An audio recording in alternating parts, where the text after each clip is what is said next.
허리를 곧게 펴보세요. 가슴은 살짝 앞으로 내밀고요. 그래요. 좋아요. 이번엔 골반을 약간 돌려보세요. 몸에 힘은 빼시고요. 그렇죠. 아주 잘하고 계세요. 쉰을 훌쩍 넘긴 재봉사 수진 씨는 지금 낯선 남성 3명과 함께 밀폐된 방 안에 앉아 있습니다. 그녀는 아무 말 없이 자리에 앉아 자신의 몸을 유심히 살펴보는 세 남자의 시선을 조용히 받아들이고 있습니다. 이 나이에도 여전히 눈길을 끌 만큼 뜨거운 그녀의 몸매는 그날도 조명을 받으며 선명하게 드러나고 있었지요. 그렇다면 평범하게 살아오던 수진 씨는 왜 이런 일을 하게 된 걸까요? 오늘은 여러분께 수진 씨의 이야기를 들려드리려 합니다. 서울 북쪽 낮은 언덕 아래에 자리한 성북 3동의 한 아파트 단지. 5층짜리 오래된 건물들은 세월의 흔적을 고스란히 안고 있었습니다. 시멘트 벽은 군데군데 벗겨져 있어 철제 계단은 누군가 지날 때마다 삐걱이는 소리를 냈지요. 하지만 바로 그곳에서 세상을 오래 살아온 사람들이 조용히 그러나 분명하게 남은 온기를 찾아가고 있었습니다. 삶에 지친 이들이 서로의 숨결 속에서 작은 위안을 얻는 곳. 수진 씨는 올해 60을 맞이했습니다. 그녀는 4층 작은 아파트에서 살고 있었어요. 방 2칸, 부엌 하나, 작은 거실 하나. 비좁지만 단정한 이 공간은 30년 넘게 재봉틀 앞에 앉아온 그녀의 삶이 만들어낸 결과물이었습니다. 남편 상호 씨는 몇 해 전 심장마비로 세상을 떠났습니다. 그날 이후 그녀의 삶은 무너져 내렸지요. 하지만 수진 씨는 울부짖지도 하소연하지도 않았습니다. 대신 밤이 깊어질 무렵이면 그녀의 집에서 재봉틀 돌아가는 작은 소리가 들리곤 했습니다. 마치 꾹 눌러 삼킨 한숨처럼 조용히 어둠 속을 채우는 소리였습니다. 그녀는 눈물을 닦고 묵묵히 옷감을 자르고 꿰매며 남편이 남긴 빚을 갚아나갔습니다. 이름조차 없는 실패한 땅 투자에서 생긴 대출이었지요. 서류는 불분명했고 보증인도 연락이 끊겼습니다. 무엇보다도 그녀는 그 사실을 아들 민준에게 알리고 싶지 않았습니다. 어린 시절부터 곧고 착하게 자라준 아들. 지금은 강남의 실내 건축 설계 회사에서 일하는 건축가가 되었습니다. 민준은 언젠가 자기만의 사무실을 차리는 꿈을 꾸고 있었지요. 3월 초 매화가 공원가에 피기 시작하던 아침, 수진 씨는 녹차 한 주전자를 우려내어 베란다 앞 작은 의자에 앉았습니다. 그녀의 눈은 아래쪽 아파트 마당을 향해 있었지요. 3층에 사는 재호 씨가 창가에 놓인 화분에 물을 주고 있었습니다. 그는 은퇴한 전직 경찰입니다. 마른 체형의 강직한 인상, 햇볕에 그을린 얼굴, 그리고 언제나 가볍게 웃고 있는 듯한 눈빛이 인상적인 사람이었죠. 그는 아내를 교통사고로 잃은 뒤 20년 넘게 혼자 살아왔습니다. 재호 씨가 고개를 들어 올리자 수진 씨와 눈이 마주쳤습니다. 둘은 조용히 고개를 끄덕여 다시 각자의 자리로 돌아갔습니다. 그런 아침이 자주 반복됐습니다. 고개를 끄덕이는 인사, 조용한 눈맞춤, 그리고 침묵. 무엇보다도 그 침묵이 두 사람에겐 익숙하고 편안했습니다. 아픔을 안고 살아온 이웃끼리의 조용한 교감이었지요. 정오쯤 수진 씨는 아파트 끝에 있는 작은 국수집으로 향했습니다. 주인 혜정 씨는 50즈음에 밝고 따뜻한 여성이었습니다. 낡은 청색 앞치마를 항상 두르고 있었지요. 그녀는 수진 씨의 사정을 어렴풋이 알고 있었지만 한 번도 대놓고 묻지 않았습니다. 대신 국수 위에 계란 하나를 더 얹어주거나 김치 한 봉지를 몰래 수진 씨의 봉지에 넣어주곤 했습니다. 요즘 잠은 좀 주무세요. 수진 언니, 팔을 썰며 혜정 씨가 물었습니다. 그럭저럭이요. 밤마다 자주 깨긴 해요. 민준이는 자주 와요. 수진 씨는 고개를 천천히 저었습니다. 바빠요. 그리고 굳이 자주 오게 하고 싶지도 않아요. 집도 좁고 일이 워낙 많으니까요. 혜정 씨는 무언가 말하려다 입을 다물었습니다. 그녀는 알고 있었습니다. 자식을 너무 사랑하는 엄마는 외로움조차 감당하며 침묵할 수 있다는 걸요. 그날 오후 민준에게서 전화가 왔습니다. 엄마, 할 말이 있어요. 그의 목소리는 무겁고 조심스러웠습니다. 지훈이네 집에서 말이야. 자기 집이 없으면 결혼은 아직 이르다고 하더라고. 엄마 걱정 마세요. 내가 알아서 할게요. 그런데 서울에서 보증금이 너무 비싸서 지금 좀 애를 먹고 있어요. 수진 씨는 전화기를 꽉 쥐었습니다. 그리고 최대한 차분한 목소리로 말했지요. 네가 해야 할 일 그냥 해. 엄마는 괜찮아. 엄마는 잘 지내고 있으니 걱정 말고. 그날 밤 그녀는 다시 베란다에 섰습니다. 주변 아파트 창문에 불이 들어오기 시작했지요. 누군가는 식사를 하고 있어 어디선가 텔레비전 소리가 들려왔습니다. 아이들 웃음소리가 희미하게 메아리쳤습니다. 그 순간 수진 씨는 마음이 텅 빈 듯한 허전함을 느꼈습니다. 다음 날 아침 그녀는 오래된 외투를 걸치고 거리로 나섰습니다. 손에는 한 장의 전단지가 들려 있었죠. 노년층 대상, 외모 단정한 분우대, 무경험자, 환영, 고수익 보장, 노인 복지센터에서 배포한 구인 광고였습니다. 무슨 일을 하는지는 나와 있지 않았지만 그 문구 하나가 수진 씨의 마음을 멈추게 만들었지요. 복지센터 앞에 서서 그녀의 손은 미세하게 떨리고 있었습니다. 전혀 낯선 세계. 하지만 그녀의 발은 천천히 그 문을 향해 나아가고 있었습니다. 노인복지센터는 지하철역 근처에 있는 낡은 건물 안에 자리하고 있었습니다. 유리문 위에 매달린 간판에는 노인예술생활센터라는 글씨가 희미한 금색으로 칠해져 있었지요.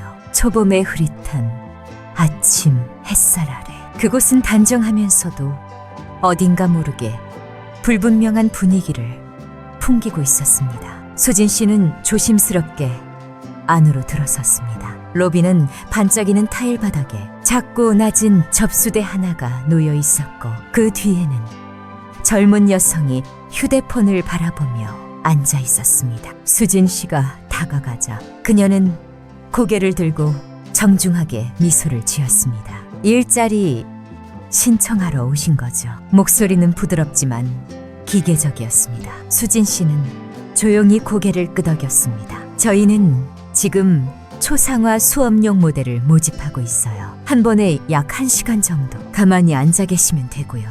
의상은 준비되어 있습니다. 옷을 벗는 건 아니고요. 빛과 명암 표현을 위해 약간 얇은 소재의 복장일 뿐이에요. 시간당 급여이며 수업이 끝나면 바로 지급됩니다. 그녀는 서랍에서 한 장의 동의서와 신청서를 꺼내 건넸습니다.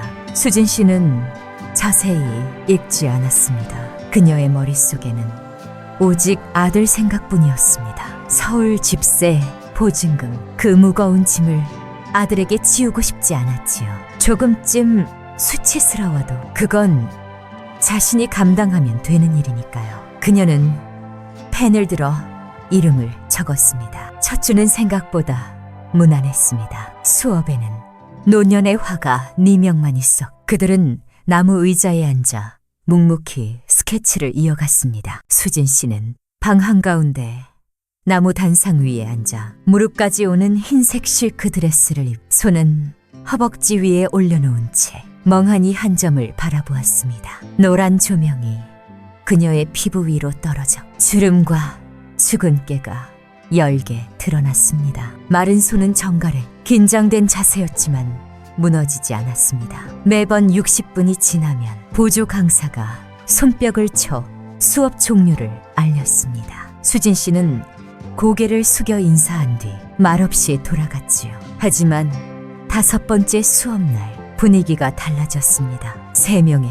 새로운 화가가 수업에 참여했습니다. 50대 초반쯤 되어 보이는 남성들이요. 세련된 옷차림에 시끄럽게 웃으며 이야기를 나눴습니다. 가끔씩 수진 씨를 바라보며 낮게 이야기하곤 했지요. 그중 한 명이 말했음. 수진 씨, 혹시 어깨에 걸친 쇼를 잠깐 내려주실 수 있을까요? 어깨 라인을 좀 더 정확히 그리고 싶어서요. 수진 씨는 당황했지만 보조 강사가 다가와 조용히 말했습니다. 괜찮아요. 어깨 정도는 규정에 어긋나지 않아요. 수진 씨는 순순히 따랐습니다. 그러나 그 순간 어깨의 피부뿐 아니라 속살까지 들춰진 듯한 느낌을 받았습니다. 그녀를 그렇게 만든 것은 화가들이 아니라 그들의 시선이었습니다. 차갑고 계산된 관찰. 그녀의 몸은 더 이상 고통과 희생, 상실을 겪어온 사람의 육체가 아니었습니다. 단지 빛과 형태를 실험하는 대상으로만 존재하고 있었지요. 수업이 끝난 뒤 그중 한 남자가 복도에서 그녀를 붙잡고 명함을 내밀었습니다. 혹시 더 높은 수입에 관심 있으시면 저희는 별도로 운영하는 사설 드로잉 그룹이 있어요. 여기보다 3배는 더 들을 수 있습니다. 수진 씨는 명함을 받지 않았습니다. 그저 부드럽게 말했습니다. 감사합니다. 생각해 볼게요. 그리고는 조용히, 그러나 평소보다 빠르게 걸음을 옮겼습니다. 그날 밤 봄비가 내렸습니다. 빗방울은 은반지를 낀 손가락처럼 창틀을 톡톡 두드리고 있었습니다. 수진 씨는 소파에 앉아 그날 받은 봉투를 들고 있었습니다. 안에는 12만 원이 들어있었지요. 그녀는 조용히 서랍을 열고 봉투를 넣었습니다. 이미 모아둔 몇 장의 지폐 사이에 그 돈도 조심스럽게 끼워 넣었습니다. 모두 아들의 미래를 위해 모아두는 돈이었습니다. 하지만 그녀의 손은 떨리고 있었습니다. 피곤해서가 아니었습니다. 말로는 표현할 수 없는, 누구에게도 털어놓을 수 없는, 스스로도 떨쳐낼 수 없는 수치심 때문이었습니다. 그날 밤 그녀는 울었습니다. 다음 날 아침 우산을 든 채 복지센터 건물에서 나오자 비는 아직 가늘게 내리고 있었습니다. 길 건너 버스 정류장 근처에 누군가 서 있었습니다. 재호 씨였습니다. 그는 조용히 그녀를 바라보며 고개를 끄덕였습니다. 웃지도 않았고 말을 먼저 건네지도 않았습니다. 그저 나무처럼 그 자리에 조용히 서 있었습니다. 여기서 일하시는 거예요. 목소리는 낮았지만 단단했습니다. 수진 씨는 한순간 멈칫했습니다. 사실대로 말할지 둘러댈지 망설였지요. 그러다 조용히 대답했습니다. 예, 시간 때우려고 조금씩요. 재호 씨는 한참을 그녀를 바라보았습니다. 빗물에 젖은 숄 너머, 지친 얼굴 너머, 그녀의 눈빛, 깊숙한 어딘가를 읽으려는 듯 말이 없었습니다. 하지만 그는 더 묻지 않았습니다. 대신 아주 낮은 목소리로 말했습니다. 부탁 하나 드리고 싶습니다. 오늘 오후에 차 한 잔 같이 하실 수 있을까요? 수진 씨는 망설였습니다. 하지만 결국 고개를 끄덕였습니다. 호기심 때문은 아니었습니다. 그 순간 그녀는 더 이상 어떤 따뜻함도 거절할 힘이 남아있지 않았기 때문이었습니다. 재호 씨의 집은 수진 씨가 사는 위층 4층, 바로 아래 3층 복도 왼쪽 끝에 자리하고 있었습니다. 문은 오래된 나무 재질로 손잡이는 세월의 흔적이 묻어 있었습니다. 하지만 내부는 의외로 깔끔하고 정돈되어 있었습니다. 가구는 고급스럽지 않았지만 모든 것이 제자리에 놓여 있어 엄격한 습관 속에서 살아온 사람의 생활이 느껴졌지요. 수진 씨는 창가 작은 식탁에 조용히 앉았습니다. 창밖으로는 여전히 빗방울이 떨어져 그 물방울들은 유리창을 타고 길게 흘러내리며 마치 조용한 붓질처럼 잔잔한 선을 그렸습니다. 생강차를 끓였는데 괜찮으세요? 재호 씨는 크림색 찻잔 2개에 차를 따르며 물었습니다. 고맙습니다. 이런 날엔 몸이 따뜻해지는 게 제일 좋지요. 돌 사이엔 잠시 정적이 흘렀습니다. 찻숟가락이 찻잔벽을 살짝 건드리는 소리만 이 방 안에 울렸지요. 그러다 재호 씨가 고개를 들고 그녀를 바라보며 말했습니다. 단순히 심심해서 일하시는 건 아니겠죠. 수진 씨는 가볍게 고개를 끄덕이며 잔 속의 찬물을 바라보았습니다. 돈이 좀 필요해요. 그렇지만 아들에게는 알리고 싶지 않아요. 재호 씨는 아무 말 없이 그녀를 바라보았습니다. 그의 눈빛엔 오래된 공감이 담겨 있었습니다. 그는 동정하지 않았습니다. 그저 이해하고 있었지요. 은퇴하면 좀 쉴 수 있을 줄 알았어요. 그의 목소리는 낮고 담담했습니다. 근데 외로움이라는 건 나이 든 사람만 들을 수 있는 소음 같더군요. 조용할수록 더 시끄럽게 들려요. 수진 씨는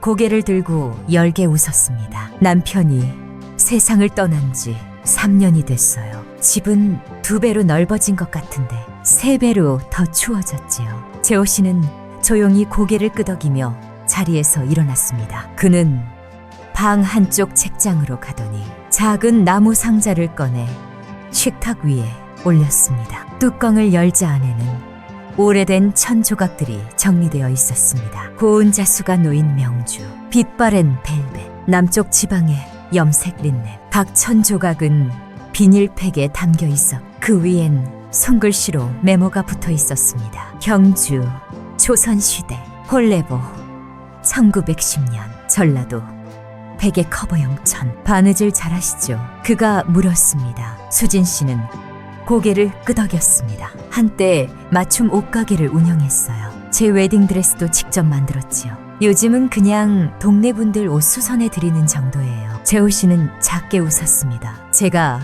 경찰 시절 함께 일하던 몇몇 동료들과 작은 프로젝트를 하고 있어요. 사립박물관과 협력해서 전통 의상을 복원하는 일이에요. 수작업 바느질이 필요한 작업도 있고 천의 재질이나 옛날 재단 방식에 대해 자문이 필요한 경우도 있어요.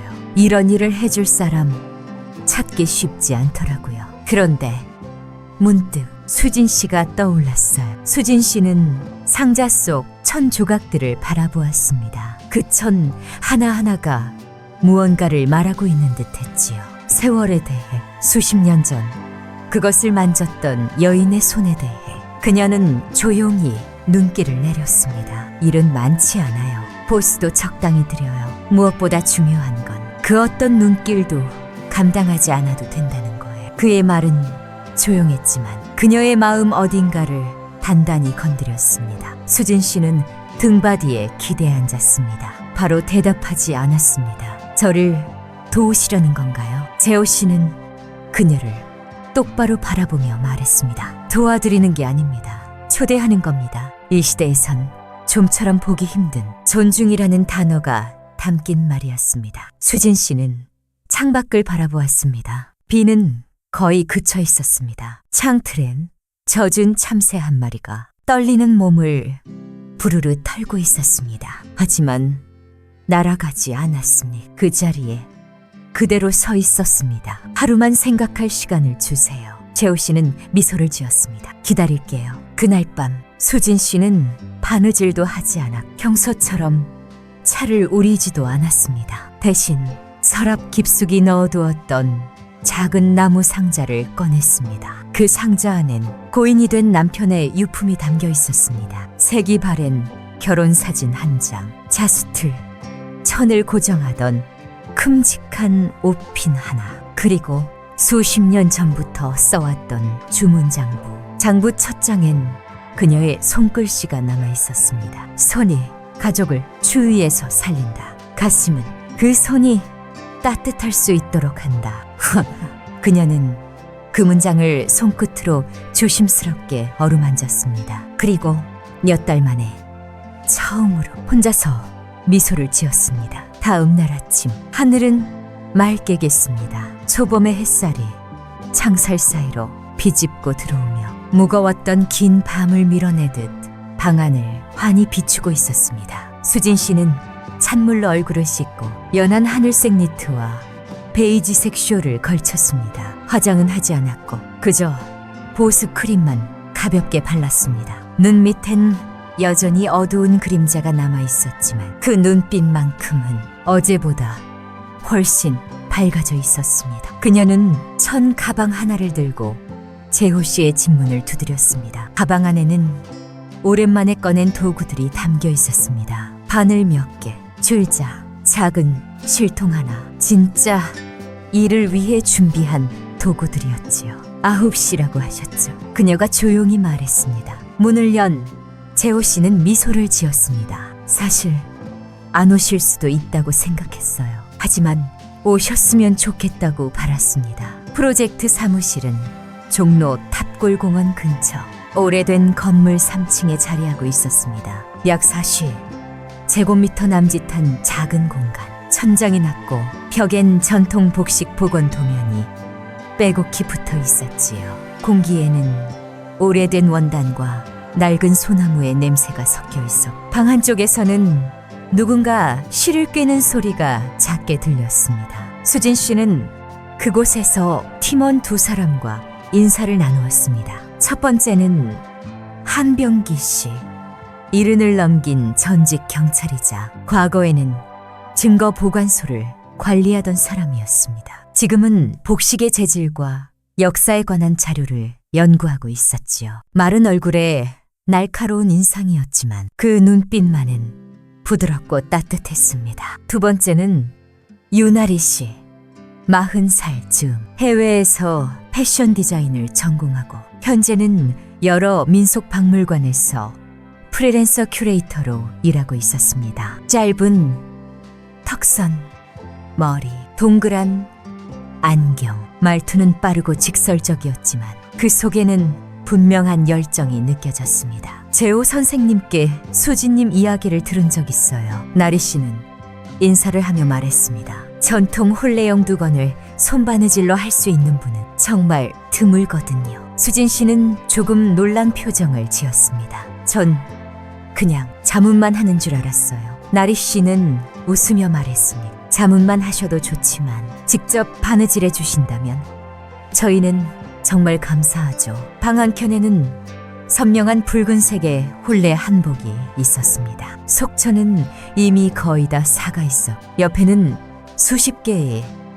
작은 천 조각들이 가방 안에 분류되어 있었습니다. 깃, 소매, 리본, 끈 등등. 수진 씨는 조용히 깃부분의 천을 손끝으로 만졌습니다. 그 감촉 마치 사람의 피부처럼 살아있는 듯 부드럽고 온기가 있고 심지어 숨결까지 느껴지는 그 천. 그것은 그녀가 오랫동안 잊고 지낸 감정이었습니다. 그때 재호 씨가 따뜻한 찻잔을 내밀며 말했습니다. 아무도 재촉하지 않아요. 하지만 오늘 한번 손을 대보고 싶으시다면 저쪽에 소매 하나가 안에서 뜯어져 있어요. 수진 씨는 천천히 의자에 앉았습니다. 그 공간은 마치 도시 한복판에 남겨진 오래된 절처럼 조용하고 고요했습니다. 각자 자기 일에 집중하고 있어 누구도 그녀를 바라보거나 기대하거나 대상으로 바라보지 않았습니다.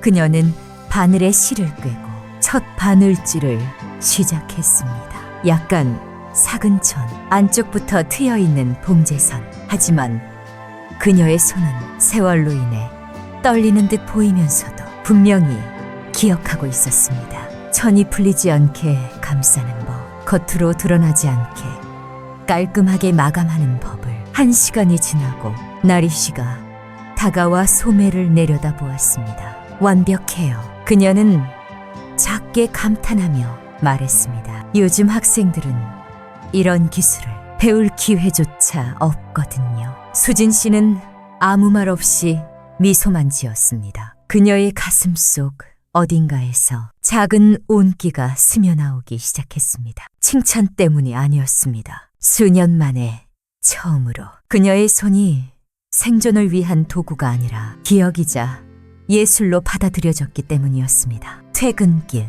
2사람은 함께 아파트로 돌아왔습니다. 재호 씨는 걸음을 천천히 맞춰 걸으며 말했습니다. 바느질 정말 잘하시네요. 예전엔 이웃들 옷 수선하시는 것만 봤는데 이렇게까지 능숙하실 줄은 몰랐어요. 젊었을 땐 한 땀이라도 삐뚤면 손님이 드레스를 돌려보냈죠. 수진 씨는 웃듯 말했습니다. 예전에 어떤 신부 드레스를 제가 만들어줬는데 결국 그걸 나중에 제가 입게 됐어요. 잠시 침묵이 흘렀습니다. 그러다 재호 씨가 조용히 물었습니다. 혹시 후회하시는 게 있으세요? 어떤 일 말인가요? 지나온 인생에서요. 수진 씨는 한참 생각한 끝에 느릿한 목소리로 대답했습니다. 후회라면 너무 많이 두려워했다는 거예요. 체면이 무너질까봐, 아들이 속상해할까봐, 남들 시선이 무서워서 나를 즐겁게 했을지도 모를 많은 기회들을 스스로 밀어냈어요. 재호 씨는 조용히 고개를 끄덕였습니다. 전 사랑한다는 말을 제때 하지 못한 게 후회해요. 아내가 갑작스럽게 세상을 떠났거든요. 비가 오는 날 우산을 트렁크에 두고 그냥 나온 걸로 제가 화를 냈는데 그날 그 우산 없이 운전하다가 미끄러졌어요. 결국 사과할 기회도 없이 떠났지요. 수진 씨는 그를 바라보았습니다. 아무 말도 하지 않았지만 그녀의 마음이 조용히 조여들고 있었습니다. 두 사람은 아파트 입구 앞 계단에 도착했습니다. 재호 씨는 조용히 말했습니다. 오늘 와주셔서 감사합니다. 정말로요. 수진 씨는 살짝 미소 지었습니다. 저야말로 초대해 주셔서 감사합니다. 그날 밤 수진 씨는 오랜만에 서랍을 열었습니다. 그 안에는 먼지가 쌓인 미니 재봉틀이 놓여 있었습니다. 그녀는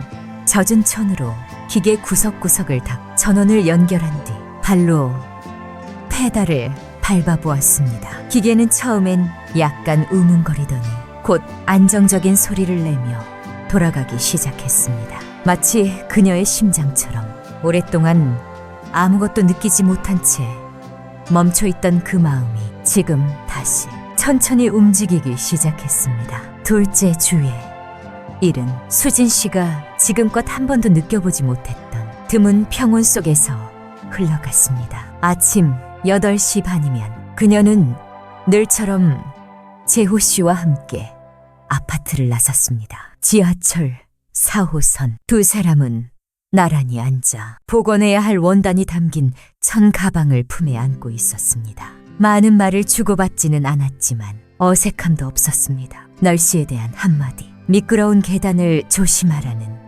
조용한 주에, 지하철이 흔들릴 때 슬쩍 건네는 시선, 그것만으로도 서로는 더 이상 혼자가 아니었습니다. 그녀는 문득 깨달았습니다. 자신이 지금 정상적인 사람으로 살아가고 있다고. 더 이상 경제적 부담을 짊어진 엄마도 아니고 남편을 잃고 동전을 모아 살아가는 여인도 아니었습니다. 그저 할 일이 있고 함께 점심을 먹을 사람이 있고 아침에 조금 더 따뜻한 옷을 고를 이유가 있는 사람일 뿐이었습니다. 작업은 점점 세밀한 단계로 접어들었습니다. 이번엔 화롯이라 불리는 전통 왕실 예복을 복원하는 일이었습니다. 붉은색 원단은 오래되어 가장자리가 누렇게 변색되어 손으로 수놓은 봉황과 용무늬는 색이 바랬으며 소매와 깃부분은 손상이 심했습니다. 수진 씨는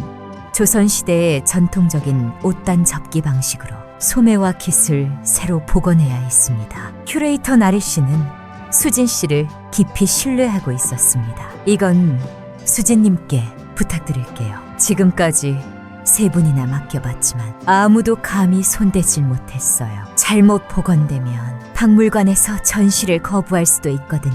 수진 씨는 고개를 끄덕였습니다. 정성껏 해볼게요. 그녀가 내리꽂는 바늘 하나하나에는 특유의 고요함이 담겨 있었습니다. 마치 그녀가 자기 안의 상처를 꿰매고 있는 것처럼. 옷자락 한쪽에 작은 찢어진 자리는 가는 실로 조심스레 메워졌고 해진 깃 부분은 새 원단으로 조심스럽게 덧대졌습니다. 그리고 바늘을 꿰며 실을 당길 때마다 그녀는 다시금 잊혀졌다고 믿었던 자신의 삶을 한 땀 한 땀 이어붙이고 있는 듯한 기분이 들었습니다. 하지만 삶은 언제나 고요하지는 않습니다. 어느 평일 점심시간 김밥과 미역국, 보리차를 준비하던 중 나리 씨에게 전화 한 통이 걸려왔습니다. 그녀의 얼굴이 서서히 굳어져 전화를 받은 뒤 조심스럽게 사무실로 돌아와 말했습니다. 수진님, 박물관에서 연락이 왔어요. 다음 주에 복원 진행 상황을 확인하러 전문가 팀이 방문한대요. 그중엔 전통 복식 전문가인 박준상 교수님도 계세요. 그 이름을 듣자 수진 씨의 이마가 살짝 찌푸려졌습니다. 어딘가 낯익은 이름이었지요. 나리 씨는 덧붙였습니다. 그분 꽤 까다롭기로 유명해요. 봉제 방식이나 원단 처리법이 시대에 안 맞는다고 판단되면 복원 담당자를 바꿔달라고 요청할 수도 있대요. 그날 오후 다들 퇴근한 뒤에도 수진 씨는 사무실에 남아 있었습니다. 그녀는 핸드폰을 꺼내 검색창에 박준상이라는 이름을 입력했습니다. 곧 나타난 사진을 보고 숨이 잠시 멎는 듯 했습니다. 70 가까운 나이, 짙은 눈매, 하얗게 센 머리카락, 단호한 인상. 사진 아래엔 이렇게 적혀 있었습니다. 국립미술대학교 명예교수, 전통 복식 복원 전문가. 그 사람은 수진 씨가 젊었던 시절 한복 복원 전국 공모전에 출품한 작품을 박물관 전시 기준에 맞지 않는 소재 사용이라는 이유로 낙선시켰던 바로 그 심사위원이었습니다. 그때 수진 씨는 모든 과정을 손으로 재현한 혼례복을 출품했었고 그 심사 이후로 하룻밤을 통째로 울었습니다. 그 이후로는 더 이상 열정을 쏟는 옷을 만들지 않았습니다. 그녀는 그저 생계를 위한 바느질만을 해왔습니다. 그날의 기억, 억울함, 상처, 그리고 미묘한 수치심이 묵은 흉터처럼 다시 살아났습니다. 해가 뉘엿할 무렵 재호 씨가 나타났습니다. 따뜻한 커피가 담긴 종이컵을 들고 말이지요. 아직 안 가셨어요. 왠지 오늘은 그러실 줄 알았어요. 수진 씨는 바로 대답하지 않았습니다. 그녀는 벽에 걸린 그림을 바라보았습니다. 복원이 끝난 화로시, 유리 진열장 안에 곱게 서 있는 사진이었지요. 재호 씨, 잠시 후 그녀가 말했습니다. 누군가에게 한번 실패한 사람은 그 사람 앞에 다시 서기 어려운 거, 그런 거 믿으세요. 재호 씨는 커피를 내려놓고 말없이 찻잔을 따라주었습니다. 그리고 조용히 입을 열었습니다. 경찰 시절 한 사람을 잘못 잡은 적 있어요. 전과가 있다는 이유로, 현장 근처에 있었다는 이유로. 하지만 진범은 그 사람의 친동생이었어요. 그는 끝까지 동생을 고발하지 않았고 저도 기록을 뒤집을 용기가 없었어요. 결국 전 스스로 사표를 냈죠. 그 이후 수갑을 볼 때마다 제 손목이 묶여 있는 것 같았어요. 그는 수진 씨를 똑바로 바라보며 말했습니다. 하지만 어느 순간 깨달았어요. 예전의 실수를 마주하지 못하면 평생 등을 보이며 살아야 한다는 걸요. 수진 씨는 아무 말도 하지 않았지만 눈가가 촉촉해졌습니다. 그녀는 조용히 커피잔을 들어 입김을 불었습니다. 그 손은 한때 떨려 세상의 시선을 피하듯 숨었던 손이었지만 지금은 폭풍이 지난 후의 항구처럼 조용하고 단단해져 있었습니다. 그날 밤 집에 돌아온 수진 씨는 재봉틀을 켜고 복원 중인 원단을 꺼냈습니다. 마지막 몇 담을 조용히 정성껏 꿰매기 시작했습니다. 그녀는 천천히 실을 당기며 한때 미뤄두었던 결심을 다시 꿰매듯 단단히 마무리했습니다. 마지막 바늘질을 마친 후 그녀는 깊게 숨을 들이마셨습니다. 이제 더는 떨리지 않았습니다. 두렵지도 않았습니다. 그녀의 마음은 잔잔한 호수처럼 새로운 바람을 기다리고 있었습니다. 목요일 복원 사무실은 평소보다 정돈된 느낌이었습니다. 나리 씨는 창가에 작은 화분 몇 개를 더 놓아 한병기 씨는 깔끔한 흰색 셔츠에 단정히 맨 넥타이를 메고 있었습니다. 평소 캐주얼한 카키 재킷만 입던 재호 씨도 이날은 밝은 회색 니트와 셔츠를 겹쳐 입고 나타났습니다. 하지만 수진 씨만은 달랐습니다. 베이지색 터틀넥 니트에 얇은 숄, 화장기 없는 얼굴. 그녀는 꾸미지 않기로 선택했습니다. 오늘만큼은 더 이상 숨길 것도 가릴 것도 없었기 때문입니다. 오전 10시 국립민속박물관에서 온 전문가팀이 도착했습니다. 그 선두에 선 사람은 다름 아닌 박준상 교수였습니다. 키가 크고 마른 체형, 서리빨 같은 은빛 머리카락, 금태, 안경.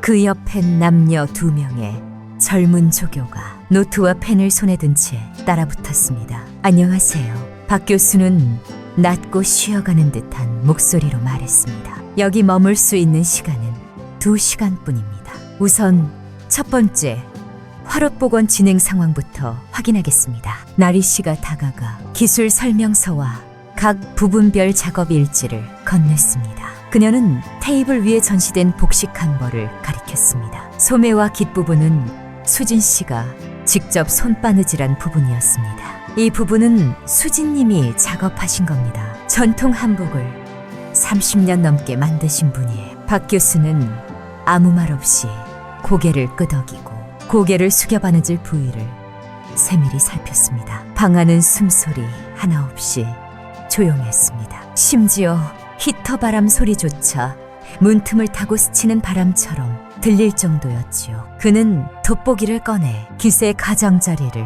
유심히 들여다보았습니다. 노년의 눈이었지만 그 안엔 외과의처럼 날카로운 집중이 깃들어 있었습니다.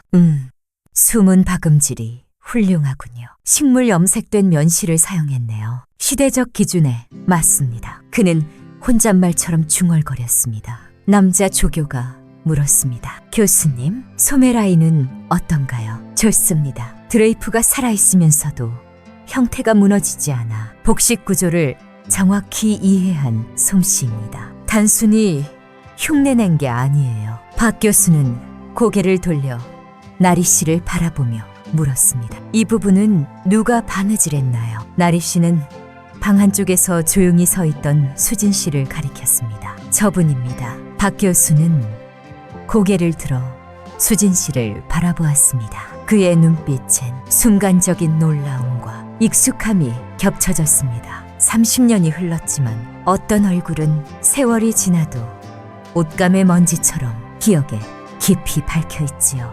그는 아무 말도 하지 않았습니다. 그저 조용히 고개를 끄덕이고는 다시 다른 보건 부위를 살펴보러 자리를 옮겼습니다. 전문가 팀이 떠난 뒤 나리 씨는 눈빛을 반짝이며 수진 씨에게 말했습니다. 칭찬하셨어요. 특히 깃부분 바느질이 인상 깊었다고요. 수진 씨는 그저 엷게 미소 지었습니다. 마치 오래된 손수건 가장자리처럼 얇지만 고요한 자부심이 담긴 미소였습니다. 재호 씨가 다가와 따뜻한 차 한 잔을 건넸습니다. 거의 2시간 내내 꼼짝도 안 하시길래 혹시 얼어붙으신 줄 알았어요. 얼어붙은 게 아니라 그 사람이 내가 만든 걸 바라보는 그 순간 한순간도 놓치고 싶지 않았어요. 재호 씨는 말없이 고개를 끄덕였습니다. 잠시 후 그는 조용히 말했습니다. 그리고 그는 확실히 봤어요. 수진 씨는 천천히 고개를 끄덕였습니다. 칭찬도 사과도 필요 없어요.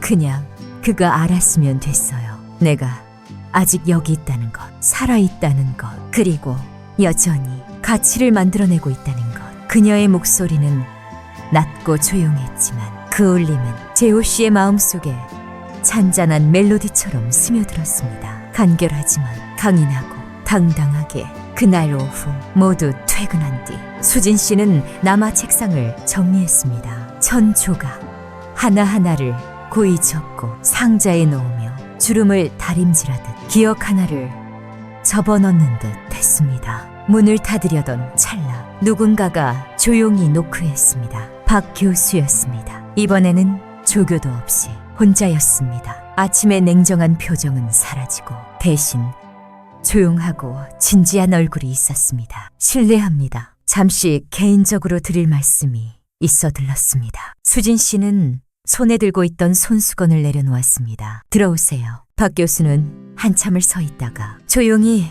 말문을 열었습니다. 기억납니다. 그때 그 공모전에서 제가 선생님의 복원 작품을 심사했었습니다. 수진 씨는 아무 말 없이 그를 바라보았습니다. 기술이 부족해서 떨어뜨린 건 아니었어요. 당시 박물관 측에서 국제 인증을 받은 소재만 허용한다는 규정이 있었거든요. 선생님은 수제 원단을 사용하셨죠. 아름다웠지만 증명서가 없었습니다. 전 규정대로 해야 했습니다. 하지만 당신은 한마디 설명도 하지 않았. 박 교수는 고개를 끄덕이며 말했습니다. 맞습니다. 그땐 그렇게 생각했어요. 실력 있는 사람은 설명을 듣지 않아도 이해할 거라고. 하지만 나중에 알게 됐습니다. 그 한마디가 없어서 영영 떠나버린 이들도 있다는 걸요. 그는 눈을 들어 그녀를 바라보았습니다. 그 눈빛엔 드물게 비치는 진심이 담겨 있었습니다. 죄송합니다. 수진 씨는 바로 대답하지 않았습니다. 그저 조용히 고개를 끄덕였습니다. 용서라기보단 마침표. 그 말은 용서보다 깊은 의미였습니다. 그날 밤 수진 씨는 4층 베란다에 앉았습니다. 이웃들이 키우는 작은 화분 사이로 봄바람이 조용히 스쳐 지나갔습니다. 재호 씨가 두 잔의 따뜻한 두유를 들고 올라왔습니다. 그는 그녀 곁에 앉아 아무 말 없이 시간을 함께 했습니다. 한참 뒤 수진 씨가 입을 열었습니다. 알아요. 재호 씨, 정말 오랜만에 누구에게 미안해서 사는 것, 누굴 지키기 위해 사는 것도 아닌 그냥 저 자신을 위해 살고 있다는 생각이 들었어요. 그럼 지금 무엇을 위해 사시나요? 수진 씨는 밤하늘을 올려다보았습니다. 초승달이 조용히 떠오르고 있었지요. 저 자신을 위해, 그리고 아직 끝나지 않은 것들을 위해서요. 주말 오후 수진 씨는 민준에게서 문자를 받았습니다. 엄마, 요즘 자주 못 가서 죄송해요. 이번 일요일에 지은이랑 밥 먹으러 가도 될까요? 아우, 그녀는 미소 지었습니다. 창문 밖에서 바람에 흔들리는 풍경처럼 가슴이 조용히 울렁였습니다. 민준이 아파트에 오지 않은 지도 꽤 됐습니다. 야근이 늘고 결혼 준비로 바빠지면서 자연스레 발길이 뜸해졌지요. 수진 씨는 부엌을 돌아보았습니다. 오래되었지만 언제나처럼 단정한 공간. 그녀는 마음속으로 결심했습니다. 오늘은 민준이 제일 좋아하는 미역국을 끓이겠다고. 그날 하루 종일 그녀는 바쁘게 움직였습니다. 이른 아침 시장에 나가 말린 생선을 사고 채소를 다듬고 집안 구석구석을 깨끗이 정리했습니다. 지은이, 아들의 약혼녀는 아마도 그런 세세한 부분까지 보지 못할지도 모릅니다. 하지만 수진 씨는 모든 걸 완벽히 준비하고 싶었습니다. 인상을 남기기 위한 게 아니었습니다. 그저 속으로 이렇게 말하고 싶었던 것이지요. 이 집은 아직도 엄마가 지키고 있다는 걸. 오후 민주는 예상보다 일찍 도착했습니다. 혼자였습니다. 지은이가 미안하대요. 오늘은 어머님 안과 모시고 간다고 해서요. 그는 케이크 상자를 건넸습니다. 수진 씨는 그것을 받으며 웃었습니다. 잘 됐네. 그럼 엄마랑 이야기할 시간이 더 많겠네. 식사는 조용히 흘러갔습니다. 일 얘기, 직장 동료 이야기, 강서 쪽 전세금이 요즘 얼마나 올랐는지에 대한 소소한 대화들. 민주는 엄마에게 말린 생선을 하나 집어주고는 갑자기 주변을 둘러보았습니다. 엄마, 오늘은 아르바이트 안 가셨어요? 수진 씨의 손이 살짝 멈췄습니다. 응, 주말엔 쉬기로 했어. 민주는 잠시 말이 없어 천천히 가방에서 반으로 접힌 종이 한 장을 꺼냈습니다. 지난주에 지하철역 근처에서 이 광고지를 봤어요. 사진에 엄마가 있었어요. 노년층 대상 초상화 수업 모델 구인 광고였어요. 엄마, 여기서 일하셨죠? 수진 씨의 얼굴이 하얗게 질렸습니다. 그녀가 들고 있던 국그릇이 가볍게 흔들리며 국물이 테이블 위로 넘쳤습니다. 그건 잠깐 했던 일이야. 지금은 그만뒀어. 왜 나한텐 말씀 안 하셨어요? 민준의 목소리는 크지 않았지만 무거웠습니다. 넌 걱정할까봐 그랬지. 근데 이런 식으로 알게 되라고요. 직접 가봤어요. 거기서 얇은 옷을 입고 조각상처럼 앉아있는 여자를 봤어요. 그게 엄마였어요. 그때 제 기분이 어땠는지 아세요? 수진 씨는 고개를 숙였습니다. 넌 이해 못해. 엄마에겐 다른 선택이 없었어. 엄마는 나한테 말할 수도 있었잖아요. 내가 돈을 빌릴 수도 있어. 결혼 준비를 미룰 수도 있어. 아니면 그냥 도움을 청할 수도 있었잖아요. 왜 하필 그 길을 택하신 거예요? 방 안은 침묵에 잠겼습니다. 격시계의 초침 소리만이 울리는 마음속 고요한 물 위에 물방울처럼 떨어졌습니다. 수진 씨는 천천히 고개를 들었습니다. 눈은 붉어 있었지만 목소리는 조용했습니다. 아들아, 엄마가 그 길을 선택한 건 옳다고 믿었기 때문이 아니야. 옳은지 그른지 따질 시간이 없었어. 그저 네가 얼마나 힘든지 알아. 결혼하려면 집이 있어야 한다는 것도 알아. 네가 절대 엄마에게 손 벌리지 않을 거라는 것도 알았어. 하지만 네가 엄마가 못 도와주면 마음 아파할 거란 것도 알았지. 그래서 엄마는 감내했어. 네가 어깨 펴고 살 수 있도록. 민주는 길게 숨을 내쉬었습니다. 고개를 돌렸다가 다시 엄마를 바라보았습니다. 목소리는 한층 낮아졌습니다. 그럼 엄마는 아세요? 그걸 알게 된 내가 얼마나 스스로가 원망스러웠는지. 그 말은 날카롭진 않았지만 가슴 깊은 곳을 천천히 베었습니다. 수진 씨는 국그릇을 내려놓았습니다. 미안해. 단 3글자. 하지만 오랫동안 쌓인 눈이 산비탈을 따라 천천히 굴러내리는 소리 같았습니다. 민주는 자리에서 일어났습니다. 시간이 좀 필요할 것 같아. 그는 더 말하지 않았습니다. 문은 조용히 닫혔습니다. 그러나 그 문틈으로 흘러나온 침묵은 누구도 예상하지 못한 무게였습니다. 그날 밤 수진 씨는 부엌에 앉아 있었습니다. 불은 켜져 있었고 식탁 위엔 남은 반찬들이 그대로 놓여 있었습니다. 그녀는 울지도 소리치지도 않았습니다. 그저 점점 식어가는 미역국을 바라보며 속으로 조용히 물었습니다. 내가 틀렸던 걸까? 아니면 인생이란 애초에 옳고 그름이 아니라 누가 더 많이 상처 입느냐의 문제일까?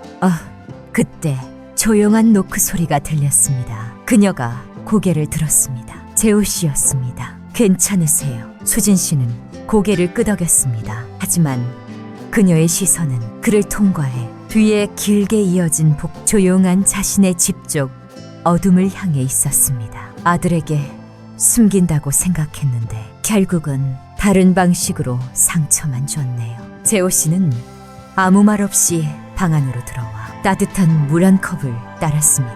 그리고 그녀 옆에 조용히 앉았습니다. 제 아내가 세상을 떠난 날, 전 딸아이에게 감기일 뿐이라고 거짓말했어요. 시험 준비에 방해될까봐 좋은 아빠가 되려 한 거죠. 하지만 그 애는 10년 넘게 절 용서하지 않았어요. 지금은요? 수진 씨가 물었습니다. 재호 씨는 자기 손을 내려다보았습니다. 엄지손가락, 옆 굳은 살 하나, 수갑을 채우고 조서를 손으로 쓰던 시절의 흔적이었습니다. 지금은 이해해요? 하지만 흉터는 남아있어요. 사라지지 않아요. 다만 그 흉터와 함께 사는 법을 배웠을 뿐이죠. 수진 씨는 손을 꼭 쥐었습니다. 속으로 다짐했습니다. 모든 걸 지울 수는 없겠지만 다시 꿰맬 수는 있을 거라고. 낡은 옷에 해진 가장자리를 정성껏 꿰매듯 완벽하진 않지만 다시 따뜻해질 수 있도록.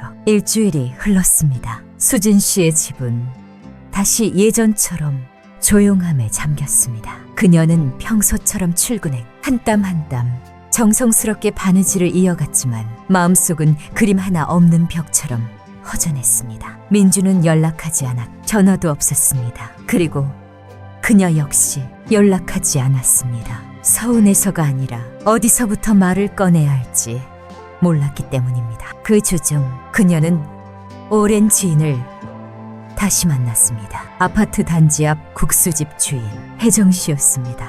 요즘 좀 수척해 보이세요. 수진 언니. 혜정 씨는 국수에 김치 국물을 더 부어주며 말했습니다. 수진 씨는 미소 지었습니다. 밥이 잘 안 넘어가니 살도 빠지더라고. 혜정 씨는 그녀를 한참 바라보다가 조심스레 물었습니다. 민준이 그 일 알게 된 거예요. 수진 씨는 놀란 듯 물었습니다. 무슨 일? 센터에서 모델 하셨던 거요. 수진 씨는 잠시 말이 없었습니다. 혜정 씨는 혀를 찼습니다. 그 애 착한 아이잖아요. 난 언젠가 이해할 거라고 믿어요. 다만 자식이란 자기 엄마가 무너지지 않을 존재라 믿고 자라요. 그 믿음의 조각이 깨질 때 엄마가 미워서가 아니라 그 감정을 어떻게 받아들여야 할지 몰라서 아픈 거예요. 그 말은 잔잔한 찻잔 속에 떨어진 물방울처럼 조용했지만 마음을 가득 채운 감정을 넘치게 만들었습니다. 그날 저녁 집에 돌아온 수진 씨는 현관문 아래에 끼워진 쪽지 한 장을 발견했습니다. 민준의 글씨였습니다. 엄마, 시간이 좀 필요했어요. 그런데 엄마가 계속 추측만 하게 두고 싶진 않아요. 맞아요. 화났어요. 하지만 엄마가 뭘 잘못해서 그런 건 아니에요. 엄마가 나를 필요로 하지 않는 것 같아. 내가 너무 무력하게 느껴졌어요. 전 언제나 제가 엄마를 대신할 만큼 어른이 되었다고 믿었어요. 하지만 결국 무거운 짐은 여전히 엄마가 지고 있었네요. 미안해요. 그리고 정말 고마워요. 엄마가 괜찮으시다면 이번 주말에 저랑 단둘이 식사하실래요? 마지막 줄을 읽은 순간 수진 씨의 손이 살짝 떨렸습니다. 감동이라기보다는 해방감에 가까운 떨림이었습니다. 마치 어깨 위에 얹혀있던 보이지 않던 외투 한 겹이 조용히 벗겨진 듯한 느낌이었습니다. 주말 두 사람은 청계천 근처의 작은 식당에서 만났습니다. 노란 조명이 물 위에 반사되어 어딘지 클래식하고 따뜻한 분위기를 자아냈습니다. 민주는 흰 셔츠에 정장 바지를 입 언제나처럼 단정한 자세로 앉아 있었지만 눈빛은 예전보다 더 깊어져 있었습니다. 엄마, 요즘 괜찮으세요? 그가 먼저 말을 꺼냈습니다. 그럭저럭 살아는 있지.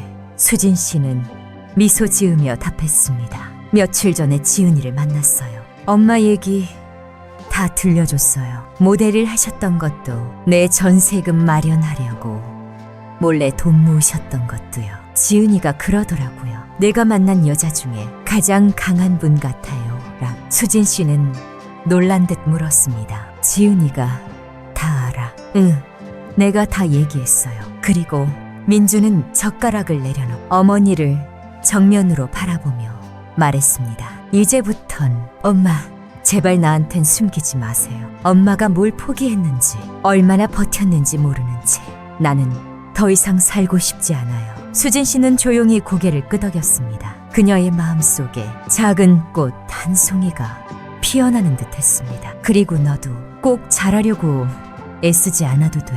엄마는 완벽한 아들이 필요하지 않아. 실패하더라도 내 곁에 항상 엄마가 있다는 것만 기억하면 돼. 그들은 노란 불빛 아래 맑게 흐르는 물소리를 들으며 마주 앉았습니다. 그 자리엔 더 이상 말하지 않아도 전해지는 이해가 있어 상처를 피하지 않 함께 걸어가기로 한 엄마와 아들의 새로운 장이 열리고 있었습니다. 늦은 밤 수진 씨는 아파트에 도착하자 재호 씨의 집으로 잠시 들렀습니다. 그는 TV를 보며 다리를 의자 위에 올린 채 한 달에 며칠씩 데려와 함께 지내는 부조소 고양이를 품에 안고 있었습니다. 이 늦은 시간에 돌아오셨네요. 그는 화면에서 눈을 떼지 않고 말했습니다. 민준이랑 밥 먹었어요. 이야기 좀 했죠. 재호 씨는 그녀를 바라보았습니다. 괜찮았어요. 수진 씨는 조용히 고개를 끄덕였습니다. 생각보다 훨씬 괜찮았어요. 그는 자리에서 일어나 국화차를 따르기 위해 잔을 하나 더 꺼냈습니다. 그럼 오늘 밤은 푹 주무시겠네요. 수진 씨는 잔을 받아들며 그의 손등을 잠시 스쳤습니다. 그쪽은요? 요즘 좀 더 조용히 계시는 것 같아서요. 재호 씨는 잠시 머무시다가 입을 열었습니다. 말해야 할 것들이 시간이 더 지나기 전에 입 밖으로 나와야겠다는 생각이 들어요. 수진 씨는 그가 무슨 말을 하려는지는 묻지 않았습니다. 그저 미소 지으며 말했습니다. 그럼 말씀하세요. 저 아직 귀는 잘 들리거든요. 둘은 소파에 나란히 앉았습니다. TV에서는 여전히 뉴스가 흘러나오고 있었지만 누구도 바깥 세상에 관심을 두지 않았습니다. 그들의 세상은 지금 이 순간 따뜻한 차 2잔, 더는 떨지 않는 2손, 그리고 조용히 맞닿은 온기 하나로 충분했습니다. 봄이 성북 3동의 아파트 단지에도 진짜로 스며들기 시작했습니다. 건물 끝자락에 있는 버드나무는 조용히 연두색 세이플 티워, 마당에서는 잡화점 주인이 작은 새장을 여러 개 걸어두었으며 그 안에 참새들은 아침부터 지저귀고 있었습니다. 4층 베란다에선 수진 씨가 오래된 손수건들을 하나하나 조심스럽게 빨아 고르게 널고 있었습니다. 마치 지나온 과거를 정리하듯 말입니다. 그녀의 마음속도 마찬가지였습니다. 더 이상 무겁지는 않지만 그래도 조심스레 접어두어야 할 감정들이 있었지요. 함부로 꺼내지 않기 위해서 아침 그녀는 평소처럼 보건 사무실로 향했습니다. 그런데 오늘은 특별한 손님이 찾아왔습니다. 국립민속박물관의 관장이 직접 진행 상황을 확인하러 온 것이었습니다. 그와 함께 온 이는 우아한 중년 여성 한 명이었습니다. 가볍게 웨이브진 머리, 차분한 화장, 고급스러운 가죽 수첩과 만년필을 손에 들고 있었지요. 그녀는 부산에 새로 생기는 전통 홀레복 상설 전시관을 준비 중인 한복보건연구소의 대표였습니다. 수진 씨가 작업한 복원품을 둘러본 후 그 여성은 나리 씨에게 조용히 물었습니다. 이 옷을 바느질한 분이 누구죠? 나리 씨는 수진 씨를 소개했습니다. 그 여성은 그녀를 한참 바라보다가 고개를 끄덕이며 말했습니다. 저희는 지금 부산 전통 홀레복 복원 프로젝트의 기술 자문을 찾고 있습니다. 약 6개월간의 일이고 숙식 제공, 고정 월급은 300만 원입니다. 수당은 별도예요. 나리 씨는 살짝 수진 씨를 바라보아 수진 씨는 조용히 움직이지 않았습니다. 저희는 단순히 기술자보다 천으로 이야기를 전할 수 있는 사람을 찾고 있어요. 선생님이 그런 분 같네요. 수진 씨는 고개를 숙여 인사했지만 당장 대답은 하지 않았습니다. 손님들이 떠난 뒤 사무실은 한동안 술렁였습니다. 나리 씨는 진심으로 기뻐했고 한병기 씨는 고개를 끄덕이며 말했습니다. 기회는 2번 오는 게 아니지. 하지만 재호 씨는 아무 말도 하지 않았습니다. 그저 눈길이 마주친 순간 수진 씨는 언제나 평온하던 그 눈 속에 작은 파문 하나가 스치고 지나감을 느꼈습니다. 그날 밤 비가 가볍게 내렸습니다. 수진 씨는 곧장 집으로 가지 않고 혜정 씨네 국수집에 들렀습니다. 매운 국수 한 그릇, 막걸리 한 병을 주문했습니다. 오랜만에 마시는 술이었지만 오늘 밤만큼은 조금의 취기가 필요했습니다. 혜정 씨는 그녀 맞은편에 앉아 턱을 괴고 말없이 바라보다가 물었습니다. 부산에 갈지 말지 고민 중이시죠? 수진 씨는 쓸쓸하게 웃었습니다. 가야 할까? 혜정 씨는 말했습니다. 수진 언니는 평생 누구를 위해서만 살아왔잖아요. 이번에도 나를 위해 살지 않으면 그럼 언제 살 거야? 민준이는 이제 결혼도 해야 하는데 내가 떠나면 그 애는 누구 의지하지? 혜정 씨는 단호히 말했습니다. 언니, 이제 그 애도 다 컸어요. 이제야 진짜 어른이 되는 거지. 혼자서 해보는 법을 배우는 거예요. 수진 씨는 고개를 끄덕였지만 마음 한구석에는 풀리지 않는 매듭 하나가 남아 있었습니다. 이성은 알고 있었습니다. 하지만 감정이 놓지 않았습니다. 그녀는 알고 있었습니다. 만약 떠나게 된다면 그것은 곧 재호 씨와 멀어지는 것이기도 하다는 걸요.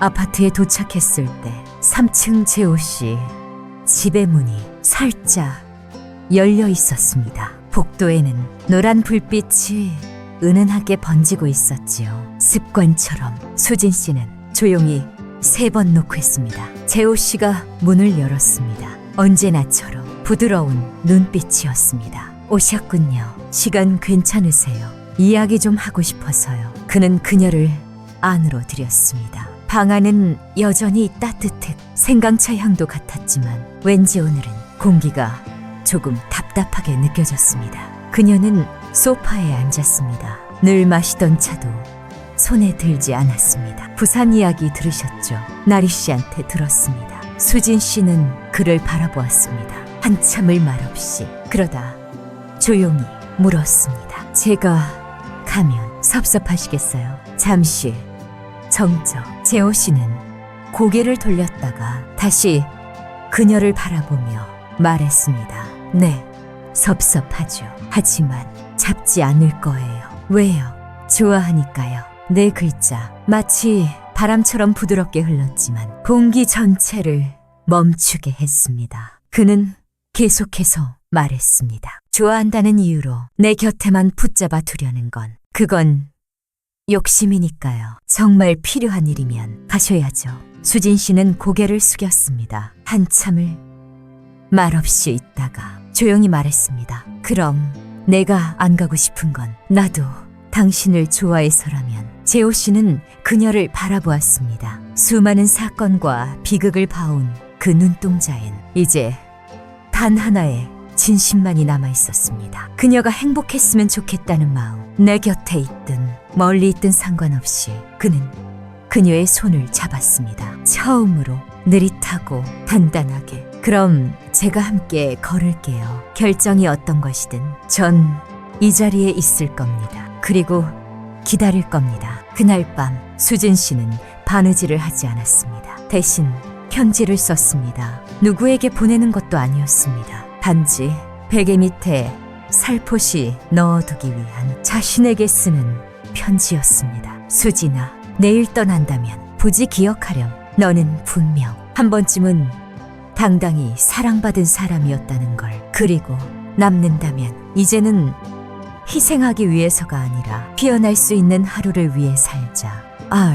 월요일 아침 보건 사무실의 불은 평소보다 일찍 켜졌습니다. 나리 씨와 한병기 씨는 전시회에 보낼 예복의 라벨을 붙이고 있었지요. 생강차 향, 오래된 첫 냄새, 그리고 실을 자르는 가위 소리가 묘하게 평온한 분위기를 만들고 있었습니다. 그때 수진 씨가 들어왔습니다. 손에는 두툼한 봉투 하나가 들려 있었습니다. 그녀는 나리 씨 옆에 다가가 봉투를 살포시 내려놓았습니다. 부산 프로젝트 참여하지 않겠다는 신청서예요. 나리 씨는 고개를 들며 놀란 눈으로 물었습니다. 거절하신 거예요? 수진 씨는 조용히 고개를 끄덕였습니다. 많이 고민했어요. 부산이 좋은 기회라는 건 알지만 수년 만에 처음으로 이제는 제 삶에서 도망치지 않아도 된다는 확신이 들었거든요. 무언가 말하려던 나리 씨는 한순간 멈칫했고 그 눈빛은 차분해졌습니다. 이해해요. 그리고 존중해요. 선생님의 선택을. 뒤에 서 있던 한병기 씨도 조용히 고개를 끄덕였습니다. 선택이란 항상 더 좋은 곳을 고르는 게 아니라 나다운 자리를 고르는 거니까요. 수진 씨는 미소 지었습니다. 오랫동안 조여있던 단추 하나를 마침내 풀어낸 듯한 가벼운 숨결과 함께 민준이의 결혼식은 4월 초 일요일로 정해졌습니다. 화려하지도 성대한 잔치도 아니었습니다. 한강 근처의 전통 한옥 레스토랑에서 벚꽃이 한창 핀 야외 정원에서 작은 예식이 조용히 열렸습니다. 수진 씨는 연옥빛 한복을 곱게 입 머리는 높게 틀어올려 진주 비녀를 꽂았습니다. 그 비녀는 세상을 떠난 남편이 남긴 유일한 선물이었습니다. 신부 대기실에서 나온 민주는 어머니를 보고 걸음을 멈췄습니다. 엄마, 너무 예뻐요. 그 말에 수진 씨는 웃으며 답했습니다. 엄마는 네가 생기기 전부터 예뻤단다. 지은 예비 며느리는 수진 씨 손을 꼭 잡으며 말했습니다. 이 사람을 낳아주셔서 정말 감사합니다. 그녀의 눈가엔 붉은 감동이 맺혀 있었습니다. 결혼식은 잔잔한 햇살과 고전 음악 속에서 조용히 흘러갔습니다. 하객은 많지 않았습니다. 가까운 친구들, 몇몇 동료들, 그리고 오래된 아파트 이웃들, 재호 씨는 맨 뒷줄에 앉아 있었습니다. 검은 양복을 입고 작은 꽃다발을 손에 들고 있었습니다. 예식이 끝나고 사람들이 하나둘 돌아갈 무렵 그는 수진 씨 곁으로 다가왔습니다. 오늘 처음 보네요. 한복 입은 모습. 아마 마지막이겠죠. 잠시 침묵이 흘렀습니다. 그는 그녀를 보지 않은 채 작은 꽃다발을 내밀었습니다. 드라마처럼 멋진 말은 못하지만요. 괜찮으시다면 함께 따뜻한 옷 하나 지어보고 싶어요. 두 사람이 함께 입을 수 있는 옷. 나이 들어서 입을 그런 옷이요. 수진 씨는 그를 바라보았습니다. 잠깐 놀란 듯 했지만 이내 미소 지으며 속삭였음. 옷은 필요 없어요. 그저 당신이 내 손을 놓지만 않으면 충분히 따뜻하니까요. 그녀의 손이 그의 손등 위에 포개졌습니다. 마치 바늘과 실이 서로를 찾아 맞닿듯 바느질하지 않아도 이미 하나였습니다. 그날 밤 4층 주방에서는 수진 씨가 차를 끓이고 있었습니다. 이제 더는 서두르지 않았습니다. 생각도 조급함도 없이 모든 동작은 느긋하고 담담했습니다. 시간이 더는 자신을 몰아붙이는 존재가 아니라 창가에서 조용히 기다려주는 오래된 친구처럼 느껴졌습니다. 재호 씨는 그녀 곁에 앉아 외투를 벗 소매 단추를 풀어 소매를 걷었습니다. 사과 깎아드릴까요? 깎을 줄 아세요? 아니요. 하지만 가르쳐 주시면 배울게요. 수진 씨는 조용히 칼을 건넸습니다. 너무 둥글게 깎지 마세요. 사과는 완벽할 필요 없어요. 갈기만 하면 되니까요. 재호 씨는 처음 몇 번은 서툴렀지만 곧 얇고 고운 사과 조각을 흰 접시에 올렸습니다. 두 사람은 사과를 먹고 차를 마시며 라디오에서 흐르는 제목도 모를 클래식 음악을 들었습니다. 단 한 가지는 분명했습니다. 이제 남겨진 것은 없다는 것. 그들의 이야기엔 이제 새로운 장이 열렸습니다. 결혼식이 끝난 후 수진 씨는 다시 일상으로 돌아갔습니다. 이젠 보건 사무실에서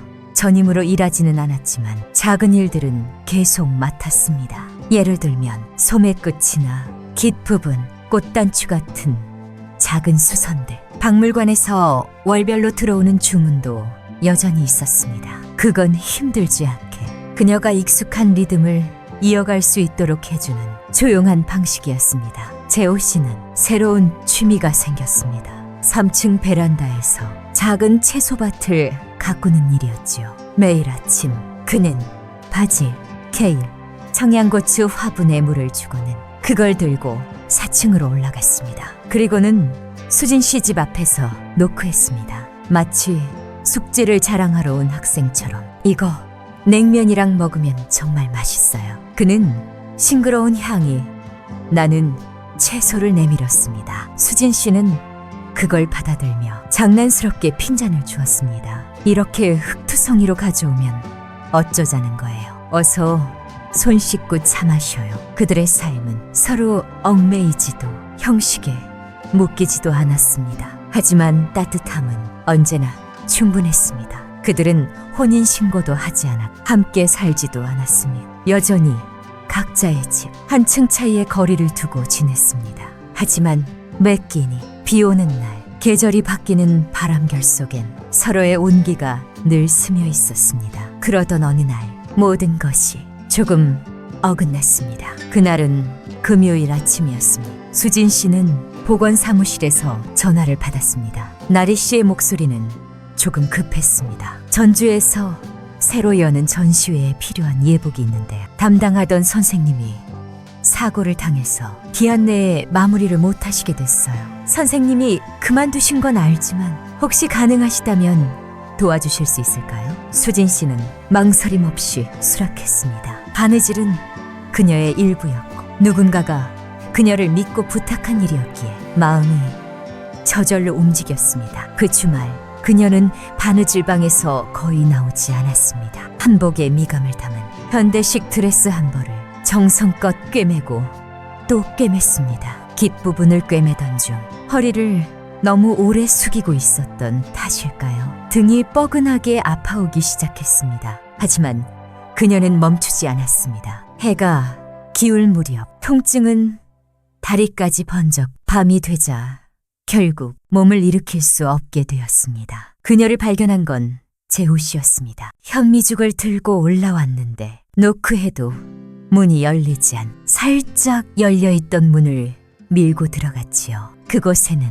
땀이 송골송골 맺힌 얼굴로 옆으로 누워있는 수진 씨가 있었습니다. 세상에, 괜찮으세요? 그는 놀라서 그녀를 부축했습니다. 등이 좀 아픈가 봐요. 괜찮아요. 너무 걱정 마세요. 괜찮긴 뭐가 괜찮아요. 지금 바로 병원 갑니다. 병원에서는 자골 신경통이라고 진단했습니다. 심각하진 않았지만 최소 일주일은 절대 안정을 취해야 오랜 시간 앉거나 허리를 숙이는 행동은 피하라고 했습니다. 약을 처방한 의사는 곁에서 손을 꼭 잡고 있는 재호 씨를 보며 말했습니다. 보호자분, 혈압도 자주 확인해 주세요. 그리고 절대 무리하게 일하게 하시면 안 됩니다. 집으로 돌아오는 길, 수진 씨는 말이 없었습니다. 재호 씨가 말했습니다. 앞으로 제가 밥 해드릴 거예요. 거절은 안 받아요. 그렇게까지 안 해도 되는데 해야 돼요. 하고 싶으니까. 그들은 더는 말하지 않았지만 그 순간에 이미 모든 마음이 전해졌습니다. 그 다음 주 내내 재호 씨는 매일 아침 따뜻한 죽을 들고 왔습니다. 수건을 빨고 차를 덮이고 사과를 깎았습니다. 물론 사과는 여전히 예쁘게 깎지 못했지만요. 그는 침대 옆 의자에 앉아 신문을 읽으며 동네에 새로 생긴 구멍가게 이야기, 공동주택 마당에서 새끼를 낳은 길고양이 이야기들을 들려주었습니다. 수진 씨는 생애 처음으로 자신이 돌봄을 받으며 미안해하지 않아도 된다는 걸 느끼게 되었습니다. 어느 날 오후 짧은 낮잠에서 깨어난 그녀는 책상 위에 놓인 손수건 하나를 보았습니다. 부드러운 면소재에 아주 작은 장미꽃이 수놓아져 있었지요. 그녀가 좋아하는 스타일은 아니었지만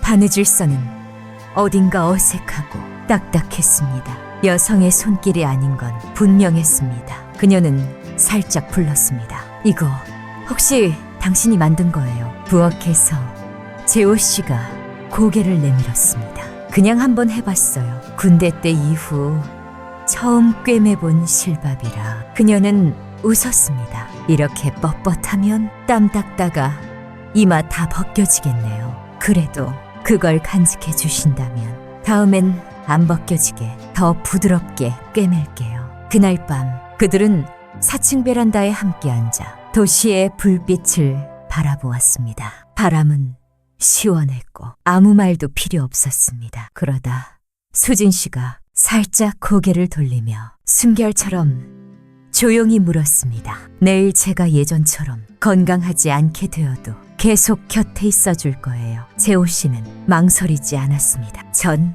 예전처럼 건강한 당신이 필요한 게 아니에요. 그냥 지금 이 자리에 당신이 있어주면 돼요. 그들은 서로의 손을 맞잡았습니다. 처음으로 위로나 감사가 아닌 진심으로 선명하고 온전하게 아무런 약속도 없이 단지 이 한마디면 충분했습니다. 난 여기 있어요. 그리고 어디도 가지 않아요. 5월 햇살은 부드럽, 바람은 지친 날들을 쓰다듬는 손길처럼 살랑거렸습니다. 수진 씨는 이제 정상적으로 걸을 수 있었습니다. 자골신경통은 몇 주간의 휴식과 집 근처 한의원에서의 침치료 덕분에 조금씩 물러났습니다. 아침이면 그녀는 베란다 난간에 손을 얹고 깊이 숨을 들이쉬었습니다. 그리고 3층으로 내려가 재호 씨와 함께 아파트 뒤편 작은 공원을 산책했습니다. 입원했던 그 짧은 시간 이후로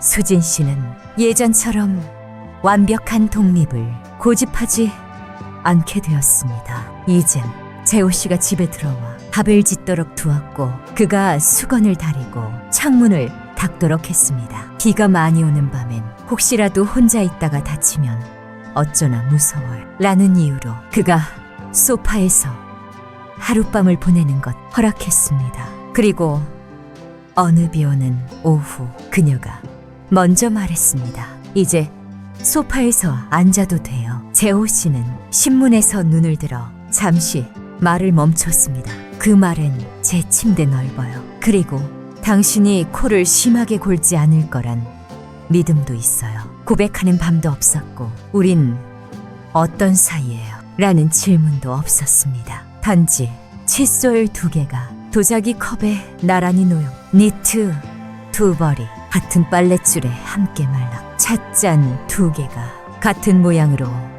다만 색깔만 달랐습니다. 그들은 결혼하지 않았습니다. 하지만 함께 있었습니다. 어느 날 서랍을 정리하다가 수진 씨는 오래된 털실 상자를 발견했습니다. 몇 해 전 겨울에 민준에게 목도리를 떠주려 사둔 실들이었지만 빛과 병 그리고 삶의 분주함 속에서 한 번도 시작하지 못했던 것들이었습니다. 그녀는 상자를 거실 탁자 위에 올려두고 말했습니다. 당신 뜨개질할 줄 알아요. 재호 씨는 신문에서 눈을 떼며 대답했습니다. 그냥 당신을 내 마음에 뜬 것밖엔. 수진 씨는 웃음을 터뜨렸습니다. 나이 먹고도 여전히 멘트는 달달하네요. 다음 날 그는 동네 슈퍼에서 뜨개바늘 2자루를 사왔습니다. 그날부터 매일 밤 그들은 함께 목도리, 모자, 장갑을 떴습니다. 작은 소리로 라디오를 틀어놓고 나란히 앉아서 그들은 자기 것을 뜨지 않았습니다. 남에게 주기 위해 떴습니다. 첫 번째로 받은 사람은 2층에 혼자 사는 김할머니. 다리가 약해서 추운 날엔 외출도 어렵던 분이었습니다. 그 다음은 아내를 여윈지 10년이 된 최할아버지. 매일 혼자 죽을 끓이시는 분. 그리고 계단 밑에서 고양이를 돌보느라 늘 빈캔을 줍는 황 아주머니. 수진 씨는 각 목도리에 작은 천조각을 꿰매 넣었습니다. 3층과 4층에서 보냅니다. 겨울이 너무 길지 않도록. 받는 사람들은 누가 보냈는지 몰랐지만 소문은 퍼졌습니다. 그리고 초겨울 어느 날 누군가 그들의 문을 두드렸습니다. 동네 슈퍼주인 아주머니였습니다. 1층에 따뜻한 공간을 하나 만들까 해요. 책상, 신문, 따뜻한 차, 온열 기구 같은 거요. 두 분도 같이 해보실래요? 수진 씨와 재호 씨는 서로를 바라보았습니다. 말이 필요 없었습니다. 고개를 함께 끄덕였습니다. 늦가을 어느 저녁 21번째 목도리를 완성한 후 수진 씨는 재호 씨의 어깨에 살며시 머리를 기댔습니다. 젊었을 땐 말이에요. 사랑이란 건 뜨겁고 애절하고 울고 화내고 그런 건 줄 알았어요. 재호 씨는 차를 한 모금 마시고 조용히 물었습니다. 지금은 어때요? 진짜 사랑은? 제가 말없이 털실을 뜨고 당신은 제 옆에 앉아 아무 말 없어도 가득 차 있는 그 느낌이죠.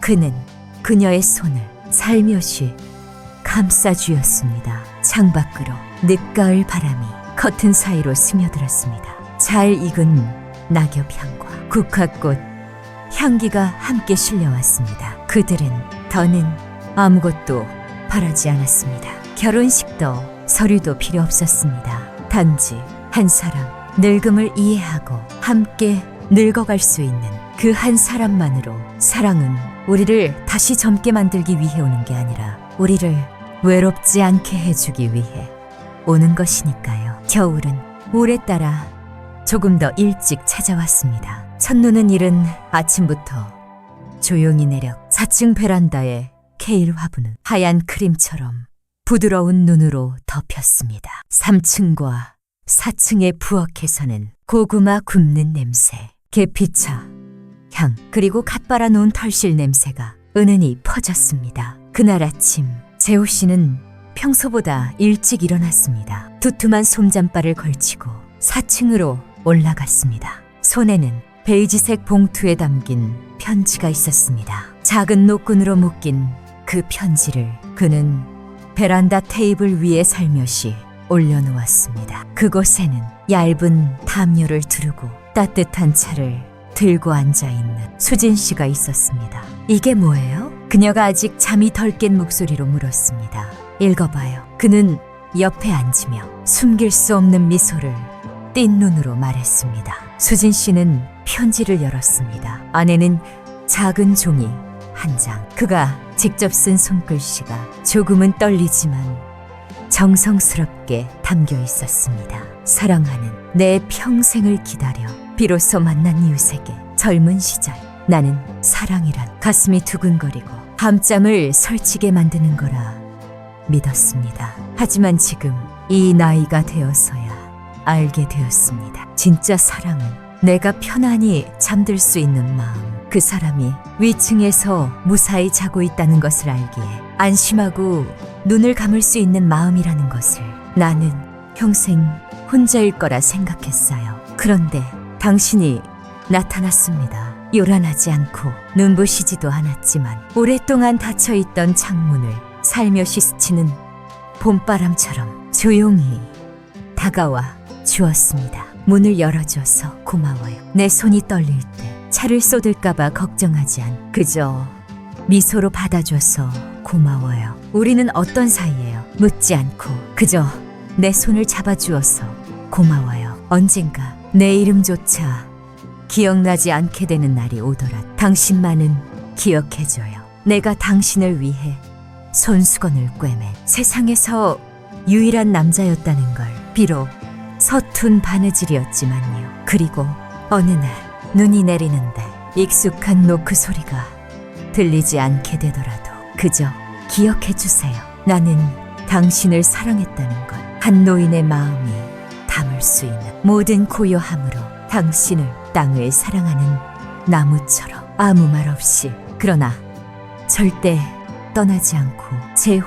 수진 씨는 편지를 조심스럽게 접었습니다. 마치 오래된 유물처럼 정성스럽게.